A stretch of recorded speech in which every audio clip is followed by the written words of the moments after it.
What's up guys, this is Bansi, welcome to my channel. In this video I want to show you how to use the quotient property to simplify square roots. The first one is square root of 49 divided by 64. 49 is 7 squared, 64 is 8 squared. So it's gonna be 7 divided by 8 squared. The square root of n squared cancel out, it's gonna be 7 divided by 8.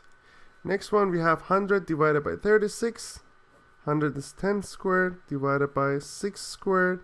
That makes it 10 divided by 6 squared. The square root and squared cancel each other. It's going to be 10 divided by 6 or 5 divided by 3. Next one is 121 divided by 16. 121 is 11 squared. 16 is 4 squared. That makes it 11 divided by 4 squared. Square root and square cancel each other, it will be just 11 over 4. Next one is square root of 144 divided by 169. 144 is 12 squared, 169 is 13 squared. That makes it 12 divided by 13 squared.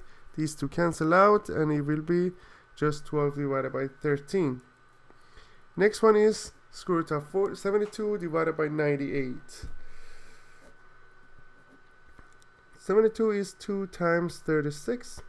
98 is 2 times 49. 2 and 2 cancel out. It will be 36 divided by 49.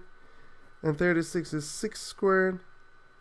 49 is 7 squared. That will make it 6 divided by 7 squared. Or just 6 divided by 7. That's the final answer. Next one is 75 divided by 12. Square root of 75 divided by 12. That makes it 3 times 25, and here we have 3 times 5. 3 and 3 cancel out, it will be 25 divided by 4, or 5 squared divided by 2 squared. That makes it 5 over 2 squared, which is going to be 5 over 2. That's the final answer. I hope you enjoyed this video. Please leave me a comment if you have any question, and I'll get back to you as soon as possible. Thank you.